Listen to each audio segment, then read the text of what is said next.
Hi friends, welcome back to my channel. ಇವತ್ತು special ಆದ ಪಾವ್ ಭಾಜಿ ತುಂಬ ರುಚಿಯಾಗಿರುತ್ತೆ.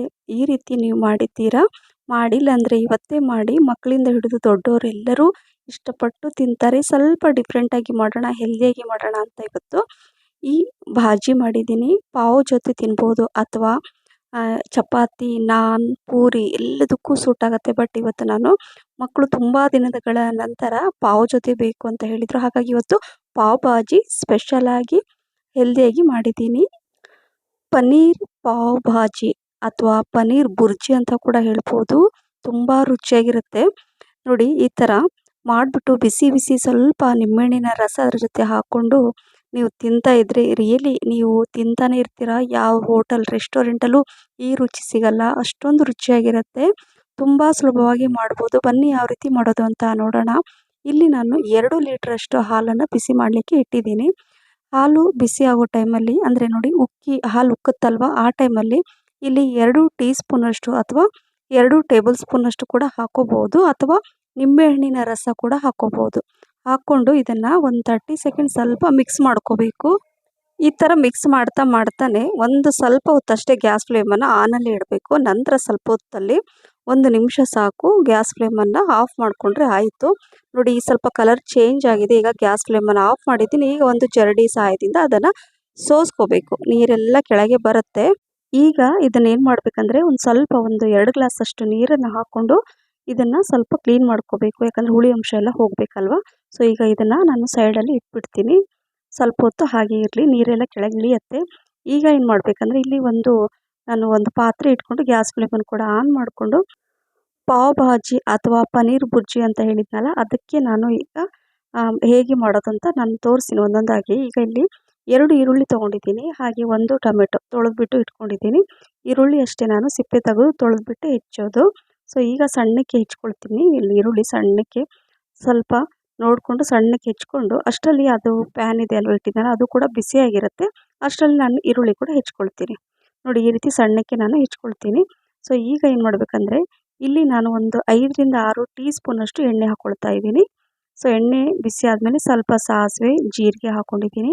ಹಾಗೆ ಇಲ್ಲಿ ಹೆಚ್ಚಿರುವಂಥ ಈರುಳ್ಳಿ ಇತ್ತಲ್ವ 2, ಅದನ್ನು ಹಾಕ್ಕೊಂಡು ಇದನ್ನು ಲೋ ಫ್ಲೇಮಲ್ಲಿ ಅಥವಾ ಮೀಡಿಯಂ ಫ್ಲೇಮಲ್ಲಿ ಇದನ್ನು ಸ್ವಲ್ಪ ಚೆನ್ನಾಗಿ ಹುರ್ಕೋಬೇಕು. ಕಲರ್ ಚೇಂಜ್ ಆಗಬೇಕು. ಸೊ ಇದನ್ನು ಒಂದು 2-3 ನಿಮಿಷ ಚೆನ್ನಾಗಿ ಹುರ್ಕೊಂಡ ನಂತರ ಈಗ 4ರಿಂದ 5 ಹಸಿಮೆಣ್ಸಿನ್ಕಾಯಿನ ಕಟ್ ಮಾಡಿ ಇದರಲ್ಲಿ ಹಾಕ್ಕೊಂಡಿದ್ದೀನಿ. ಇದನ್ನು ಸಿಮ್ಮಲ್ಲಿ ಇಟ್ಕೊಂಡು ನಂತರ ಇಲ್ಲಿ 1 ಇಂಚಷ್ಟು ಹಸಿ ಶುಂಠಿ ನಾನು ಇದನ್ನು ಸಣ್ಣಕ್ಕೆ ಹೆಚ್ಕೊಂಡ್ಬಿಟ್ಟು ಅದರಲ್ಲಿ ಹಾಕ್ಕೊಳ್ತೀನಿ. ಯಾಕಂದರೆ ತಿನ್ನುವಾಗ ಮಧ್ಯೆ ಮಧ್ಯೆ ಹಸಿ ಶುಂಠಿ ಫ್ಲೇವರ್ ತುಂಬ ಚೆನ್ನಾಗಿ ಬರುತ್ತೆ. ಹಾಗಾಗಿ ಅದನ್ನು ಹಾಕ್ಕೊಂಡಿದ್ದೀನಿ. ಈಗ ಮಿಕ್ಸ್ ಮಾಡಿಕೊಂಡು ಸ್ವಲ್ಪ ಫ್ರೈ ಮಾಡ್ಕೋಬೇಕು. ನಂತರ 1 ಟೀ ಸ್ಪೂನಷ್ಟು ಇಲ್ಲಿ ಕಡಲೆ ಹಿಟ್ಟು ಅಥವಾ ಗ್ರಾಮ್ ಫ್ಲೋರ್, ಬೇಸನ್ ಹಿಟ್ಟು ಅಂತೀವಲ್ಲ, ಅದನ್ನು ಹಾಕ್ಕೊಂಡು ಇದನ್ನು ಲೋ ಮೀಡಿಯಂ ಫ್ಲೇಮಲ್ಲಿ 1 ನಿಮಿಷ ಚೆನ್ನಾಗಿ ಹಸಿ ವಾಸನೆ ಹೋಗೋ ತನಕ ಇದನ್ನು ಹುರ್ಕೋಬೇಕು. ತುಂಬ ಚೆನ್ನಾಗಿರುತ್ತೆ ಈ ಥರ ಹಾಕ್ಕೊಂಡ್ರೆ. ಈಗ ಹೆಚ್ಚಿರುವಂಥ 1 ಟೊಮೆಟೊ ಅದನ್ನು ಕೂಡ ಹಾಕ್ಕೊಳ್ತಾ ಇದ್ದೀನಿ. ಹಾಕ್ಕೊಂಡು ಇದು ಅಷ್ಟೇ ಸ್ವಲ್ಪ ಹಸಿ ವಾಸನೆ ಹೋಗೋ ತನಕ ಚೆನ್ನಾಗಿ ಮಿಕ್ಸ್ ಮಾಡ್ತಾನೆ ಇರಬೇಕು. ನಂತರ ಇಲ್ಲಿ ರುಚಿಗೆ ತಕ್ಕಷ್ಟು ಉಪ್ಪನ್ನು ಹಾಕ್ಕೊಳ್ತಾ ಇದ್ದೀನಿ. ಉಪ್ಪು ನೋಡಿಕೊಂಡು ನಿಮ್ಮ ರುಚಿಗೆ ಅನುಗುಣವಾಗಿ ನೀವು ಉಪ್ಪನ್ನು ಹಾಕ್ಕೊಂಡು ಮಿಕ್ಸ್ ಮಾಡ್ಕೊಳ್ಳಿ. ನಂತರ ಒಂದು 5ರಿಂದ 6 ಟೀ ಸ್ಪೂನಷ್ಟು ಮೊಸರು, ಕರ್ಡ್ ಹಾಕ್ಕೋಬೇಕು. ಹಾಕ್ಕೊಂಡು ಚೆನ್ನಾಗಿ ಮಿಕ್ಸ್ ಮಾಡ್ಕೋಬೇಕು. ಇದನ್ನೆಲ್ಲ ಹಾಕ್ಕೊಂಡ್ರೆ ಏನಾಗುತ್ತೆ, ಗ್ರೇವಿ ತುಂಬ ಚೆನ್ನಾಗಿ ಒಂಥರ ನೀರು ಆಗಲ್ಲ, ತುಂಬ ಚೆನ್ನಾಗಾಗುತ್ತೆ. ಹಾಗಾಗಿ ಸ್ವಲ್ಪ ಅರಿಶಿನ, 1 ಟೀ ಸ್ಪೂನಷ್ಟು ಅಚ್ಚ ಖಾರದ ಪುಡಿ, ಚಿಲ್ಲಿ ಪುಡಿ, ಹಾಗೆ ಸ್ವಲ್ಪ ಅರ್ಧ ಟೀ ಸ್ಪೂನಷ್ಟು ಧನಿಯಾ ಪುಡಿ, ಅರ್ಧ ಟೀ ಸ್ಪೂನಷ್ಟು ಜೀರಿಗೆ ಪುಡಿ, ಹಾಗೆ ಸ್ವಲ್ಪ 2 ಟೀ ಸ್ಪೂನಷ್ಟು ನಾನು ಇಲ್ಲಿ 2 ಟೀ ಸ್ಪೂನಷ್ಟು ನೀವು ಇಲ್ಲಿ ಪಾವ್ ಭಾಜಿ ಮಸಾಲ ಅಥವಾ ಸಾಂಬಾರು ಪುಡಿ ಹಾಕ್ಕೋಬೋದು, ಅಥವಾ ಯಾವುದಾದ್ರೂ ಮನೇಲಿ ನೀವು ಯೂಸ್ ಮಾಡ್ತೀರಲ್ಲ ಆ ಸಾಂಬಾರು ಪುಡಿನ ಹಾಕ್ಕೋಬೋದು. ಇಲ್ಲಿ ನಾನು ಬಿಸಿಬೇಳೆಭಾತ್ ಪೌಡ್ರ್ ಮಾಡಿಟ್ಕೊಂಡಿದ್ದೆ, ಆ ಪೌಡ್ರನ್ನ 2 ಟೀ ಸ್ಪೂನಷ್ಟು ಹಾಕ್ಕೊಂಡಿದ್ದೀನಿ. ಸೊ ಇಲ್ಲಿ 1 ಗ್ಲಾಸಷ್ಟು ಸ್ವಲ್ಪ ನೀರನ್ನು ಹಾಕ್ಕೊಂಡು ಇದನ್ನು ಮಿಕ್ಸ್ ಮಾಡ್ತಾನೆ ಇರಬೇಕು. ಇದು ಎಷ್ಟು ಕುಕ್ ಆಗುತ್ತೋ ಅಂದರೆ ಕುದಿಯುತ್ತೋ ಅಷ್ಟು ಗಟ್ಟಿ ಆಗ್ತಾ ಬರುತ್ತೆ. ಹಾಗಾಗಿ ಇದನ್ನು ಮಿಕ್ಸ್ ಮಾಡ್ಕೊಂಡ ನಂತರ ಈಗ ಏನು ಮಾಡ್ತಾ ಇದ್ದೀನಿ ಅಂದರೆ ಇಲ್ಲಿ ನಾನು ಪನ್ನೀರು ಅಂದರೆ ಮಾಡಲಿಕ್ಕೆ ಇಟ್ಟಿದ್ನಲ್ವ, ಸೊ ಅದನ್ನು ನೀರೆಲ್ಲ ಕೆಳಗೆ ಬಂದಿದೆ, ನೀರಿನ ಅಂಶ ಎಲ್ಲ ಇಲ್ಲ. ಸೊ ಅದನ್ನು ಇದರಲ್ಲಿ ಹಾಕ್ಕೊಳ್ತಾ ಇದ್ದೀನಿ. ಸೊ ಈ ಪನ್ನೀರನ್ನು ಇದರಲ್ಲಿ ಹಾಕ್ಕೊಂಡು ನೋಡಿ ಚೆನ್ನಾಗಿ ಮಿಕ್ಸ್ ಮಾಡ್ಕೋಬೇಕಾಗತ್ತೆ. ಕೆಲವೊಂದು ಸಲ ನಿಮಗೆ ಹೆಲ್ದಿ ತಿನ್ನಬೇಕು ಅಂತ ಅನಿಸಿದರೆ ಪನ್ನೀರ್ ಹೊರಗಡೆಯಿಂದ ಇತ್ತೀಚೆಗೆ ಚೆನ್ನಾಗಿ ಬರ್ತಾ ಇಲ್ಲ. ಯಾವುದು ಪ್ಯೂರ್ ಇರಿದೆಯೋ ಯಾವುದು ಏನಂತಲೇ ಗೊತ್ತಾಗಲ್ಲ ಕ್ವಾಲಿಟಿ ಕೆಲವೊಂದು ಸಲ ಅಲ್ವಾ. ಸೊ ಹಾಗಾಗಿ ಹಾಲನ್ನು ತಂದು ಈ ರೀತಿ ನೀವು ಪನ್ನೀರ್ ಬುರ್ಜಿ ಅಥವಾ ಯಾವುದಾದ್ರೂ ಒಂದು ರೀತಿಯಲ್ಲಿ ನೀವು ಪನ್ನೀರನ್ನು ಮನೆಯಲ್ಲಿ ಈ ರೀತಿಯಾಗಿ ಮಾಡಿಕೊಂಡು ತಿನ್ಬೋದು. ಇದನ್ನು ಚೆನ್ನಾಗಿ ಮಿಕ್ಸ್ ಮಾಡಿಕೊಂಡು 1 ಗ್ಲಾಸಷ್ಟು ನಾನು ಮತ್ತೆ ನೀರನ್ನು ಹಾಕಿದ್ದೀನಿ. ಹೇಳಿದ್ನಲ್ವ ಇದು ಚೆನ್ನಾಗಿ ಕುಕ್ ಆಗಬೇಕು. ಎಷ್ಟು ಕುದೀತಾ ಇರುತ್ತೋ ಅಷ್ಟು ಇದು ತಿಕ್ಕಾಗ್ತಾ ಬರುತ್ತೆ, ಅಂದರೆ ಗಟ್ಟಿ ಆಗ್ತಾ ಬರುತ್ತೆ. ಸೊ ಈಗ ಇನ್ನೂ ಸ್ವಲ್ಪ ಇದು ಗಟ್ಟಿ ಅನಿಸ್ತು, ಹಾಗಾಗಿ ಮತ್ತೆ ಇನ್ನೊಂದು ಗ್ಲಾಸಷ್ಟು ನೀರನ್ನು ಹಾಕಿದ್ದೀನಿ. ನೀರು ಹಾಕ್ಕೊಂಡು ಇದನ್ನು ಮಿಕ್ಸ್ ಮಾಡ್ಕೊಳ್ತಾ ಇರಬೇಕು. ಲೋ ಮೀಡಿಯಮ್ ಫ್ಲೇಮಲ್ಲಿ ಇದು ಚೆನ್ನಾಗಿ ಮಿಕ್ಸ್ ಆಗಬೇಕು. ಈಗ ಇಲ್ಲಿ 3ರಿಂದ 4 ಟೀ ಸ್ಪೂನಷ್ಟು ಅಥವಾ ಒಂದು ಮುಷ್ಟಿಯಷ್ಟು ಆಲೂ ಭುಜಿಯಾ ಅಥವಾ ಯಾವುದಾದ್ರೂ ಸೇವ್ ಇರುತ್ತಲ್ವ ನೀವು ತಿನ್ನೋಂಥದ್ದು, ಅದನ್ನು ಹಾಕ್ಕೊಳ್ಳಿ. ಇದರಲ್ಲಿ ಇದು ಪ್ಲಸ್ ಪಾಯಿಂಟು, ರುಚಿ ಒಂಥರ ಡಬಲ್ ಆಗುತ್ತೆ. ಹಾಗಾಗಿ ಇದೊಂಥರ ಡಿಫ್ರೆಂಟ್ ಆದ ಒಂದು ಪಾವ್ ಭಾಜಿ ತುಂಬ ರುಚಿಯಾಗಿರುತ್ತೆ. ಸ್ಪೆಷಲಾಗಿ ನಾನು ಈ ಥರ ಮಕ್ಕಳಿಗೆ ಮಾಡಿಕೊಟ್ಟೆ. ಇದರ ರುಚಿ ಅಂತೂ ಮಕ್ಕಳಿಂದ ಹಿಡಿದು ಮನೆಯವರು ಎಲ್ಲರೂ ಇಷ್ಟಪಟ್ಟು ತಿಂದರು. ಹಾಗಾಗಿ ಈ ರೀತಿಯಾಗಿ ಒಮ್ಮೆ ಟ್ರೈ ಮಾಡಿ, ಖಂಡಿತವಾಗ್ಲೂ ನಿಮ್ಗೆ ಇಷ್ಟ ಆಗುತ್ತೆ. ಸೊ ಇದನ್ನು ಮಿಕ್ಸ್ ಮಾಡಿಕೊಂಡು ಈಗ ಚೆನ್ನಾಗಿ ಮಿಕ್ಸ್ ಮಾಡಿಕೊಂಡು ಒಂದು ಸಿಮ್ಮಲ್ಲಿ ಇಟ್ಟಿರ್ತೀನಿ. ಅಷ್ಟರಲ್ಲಿ ಇಲ್ಲಿ ನಾನು ಸ್ವಲ್ಪ ಕೊತ್ತಂಬರಿ ಸೊಪ್ಪನ್ನು ತೊಳೆದ್ಬಿಟ್ಟು ಇಟ್ಕೊಂಡಿದ್ದೆ, ಅದನ್ನು ಹೆಚ್ಕೊಂಡು ಇಟ್ಕೊಳ್ತೀನಿ. ಹಾಗೆ ಇನ್ನೂ 1 ಇಂಚಷ್ಟು ಈ ಹಸಿ ಶುಂಠಿನ ನಾನು ಹೆಚ್ಕೊಂಡು ಇಟ್ಕೊಳ್ತೀನಿ. ಈಗ ಲಾಸ್ಟಲ್ಲಿ ಸ್ವಲ್ಪ ಹೆಚ್ಚಿರುವಂಥ ಕೊತ್ತಂಬರಿ ಸೊಪ್ಪನ್ನು ಹಾಕ್ಕೊಂಡು ನಂತರ ಸ್ವಲ್ಪ ಹಸಿ ಶುಂಠಿನ ಕೂಡ ಹಾಕ್ಕೋಬೇಕು. ಫ್ಲೇವರ್ ತುಂಬ ಚೆನ್ನಾಗಿ ಬರುತ್ತೆ. ಇದನ್ನು ಹಾಕ್ಕೊಂಡು ಮಿಕ್ಸ್ ಮಾಡಿಕೊಂಡ್ರೆ 1-2 ನಿಮಿಷ ಚೆನ್ನಾಗಿ ಮಿಕ್ಸ್ ಮಾಡ್ಕೋಬೇಕು. ಸೊ ನೋಡಿ, ಎಣ್ಣೆ ಎಲ್ಲ ಚೆನ್ನಾಗಿ ಸೈಡಲ್ಲಿ ಬಿಟ್ಕೊಳ್ಳುತ್ತೆ. ಸೊ ಆವಾಗ ಏನಂದರೆ ಇದು ಪರ್ಫೆಕ್ಟಾಗಿ ಆಗಿದೆ ಅಂತ ಅರ್ಥ. ಸೊ ನೋಡಿದ್ರಲ್ಲ, ನೋಡಲಿಕ್ಕೆ ಎಷ್ಟು ಚೆನ್ನಾಗಿ ಕಾಣಿಸ್ತಿದೆಯೋ, ರುಚಿ ಮಾತ್ರ ಸೂಪರ್ ಅಂತ ಹೇಳ್ಬೋದು. ಇದರ ರುಚಿ ನಿಮಗೆ ಎಲ್ಲೂ ಸಿಗಲ್ಲ ಅಂತ ಹೇಳ್ಬೋದು. ಹಾಗಾಗಿ ಮನೆಯಲ್ಲೇ ನೀವು ಈ ರೀತಿಯಾಗಿ ಮಾಡಿ ತಿನ್ನಿ. ಇದನ್ನು ಮಿಕ್ಸ್ ಮಾಡಿ ಈಗ ಗ್ಯಾಸ್ ಫ್ಲೇಮನ್ನು ನಾನು ಆಫ್ ಮಾಡಿಬಿಡ್ತೀನಿ. ಸೊ ನೋಡಿ, ಈಗ ನಾನು ಗ್ಯಾಸ್ ಫ್ಲೇಮನ್ನು ಆಫ್ ಮಾಡಿ ಸೈಡಲ್ಲಿ ಇಟ್ಕೊಳ್ತೀನಿ.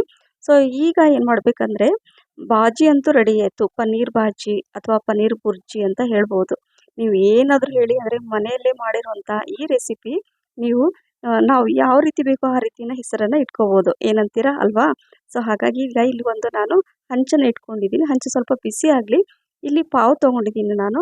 ಪಾವ್ ತೊಗೊಂಡು ಒಂದು ಚಾಕೋದಿಂದ ಈ ಥರ ಮಧ್ಯೆ ಕಟ್ ಮಾಡಿ, ನೋಡಿ ಇದು ನಾನು ಮನೆಯಲ್ಲೇ ತೆಗೆದಿಟ್ಟಿರುವಂಥ ಬೆಣ್ಣೆ, ಬಟರ್. ಇದನ್ನು ನಾನು ಒಂದು ಹಂಚಿನಲ್ಲಿ 1 ಸ್ಪೂನಷ್ಟು ಹಾಕ್ಕೊಂಡು ಎಲ್ಲ ಕರೆಸ್ಕೊಳ್ತೀನಿ. ಬೆಣ್ಣೆ ಕರಗಿದ ಮೇಲೆ ಹೆಚ್ಚಿರುವಂಥ ಇಲ್ಲಿ ಏನಂದರೆ ಕೊತ್ತಂಬರಿ ಸೊಪ್ಪಿತ್ತಲ್ಲ, ಅದನ್ನು ಹಾಕ್ಕೊಳ್ತಾ ಇದ್ದೀನಿ. ಹಾಗೆ ಸ್ವಲ್ಪ ಅಚ್ಚ ಖಾರದ ಪುಡಿ, ಚಿಲ್ಲಿ ಪೌಡ್ರ್ ಹಾಕ್ಕೋಬೇಕು. ಸ್ವಲ್ಪ ಸಾಲ್ಟ್, ರುಚಿಗೆ ತಕ್ಕಷ್ಟು ಒಂದು ಸ್ವಲ್ಪ ಉಪ್ಪು ಹಾಕ್ಕೋಬೇಕು. ಸಪ್ಪೆ ಸಪ್ಪೆ ಅನಿಸಲ್ಲ ಅಂತ ಹಾಕ್ಕೊಂಡು ಸ್ವಲ್ಪ ಈ ಥರ ಎಲ್ಲ ಸ್ಪ್ರೆಡ್ ಮಾಡಿ, ನಂತರ ಈ ಕಟ್ ಮಾಡಿರುವಂಥ ಈ ಪಾವ್ ಇದೆಯಲ್ಲ, ಇದನ್ನು ಬಿಸಿ ಮಾಡ್ಕೋಬೇಕು. ಈ ರೀತಿಯಾಗಿ ನಾವು ತೋರಿಸಿದ ರೀತಿಯಲ್ಲಿ ಈ ರೀತಿ ಮಾಡ್ಕೊಳ್ಳಿ. ನಂತರ ಅದನ್ನು ಫೋಲ್ಡ್ ಮಾಡ್ಕೊಂಡು ಮತ್ತೆ 2 ಸೈಡಲ್ಲಿ ಅದನ್ನು ಸ್ವಲ್ಪ ಬಿಸಿ ಮಾಡ್ಕೋಬೇಕು, ರೋಸ್ಟ್ ಮಾಡ್ಕೋಬೇಕು. ತಿನ್ನುವಾಗ ಸಪ್ಪೆ ಅನಿಸಲ್ಲ, ರುಚಿ ತುಂಬ ಚೆನ್ನಾಗಿರುತ್ತೆ. ಈಗ ಇದನ್ನು ನಾನು ನೋಡಿ ಈ ರೀತಿ ಮಾಡ್ಕೊಂಡು ಇಟ್ಕೋಬೇಕು. ಸೊ ಬಿಸಿ ಬಿಸಿ ಪನ್ನೀರ್ ಭಾಜಿ ಕೂಡ ರೆಡಿಯಾಗಿದೆ ಅಲ್ವಾ? ಸೊ ನೋಡಿ ಎಷ್ಟು ಚೆನ್ನಾಗಿದೆ. ಇದನ್ನು ಈ ರೀತಿ ಬಿಸಿ ಬಿಸಿಯಾಗಿ ನೀವು ಮಾಡಿ ಕೊಡಿ. ಇದು ಹೆಚ್ಚಾಗಿ ನಾನು ಬ್ರೇಕ್ಫಾಸ್ಟ್ ಟೈಮಲ್ಲೇ ಮಾಡಿದ್ದೆ. ಸೊ ಹಾಗಾಗಿ ತುಂಬ ಇಷ್ಟಪಟ್ಟು ತಿಂದರು. ಈವ್ನಿಂಗ್ ಟೈಮಲ್ಲಿ ತುಂಬ ಕಡಿಮೆ ಮಾಡೋದು. ಹಾಗಾಗಿ ನೋಡಿ, ಸ್ವಲ್ಪ ಈರುಳ್ಳಿ, ಕೊತ್ತಂಬರಿ ಸೊಪ್ಪು, ಸ್ವಲ್ಪ ಹಸಿ ಶುಂಠಿ ಎಲ್ಲ ಹಾಕ್ಕೊಳ್ಳಿ.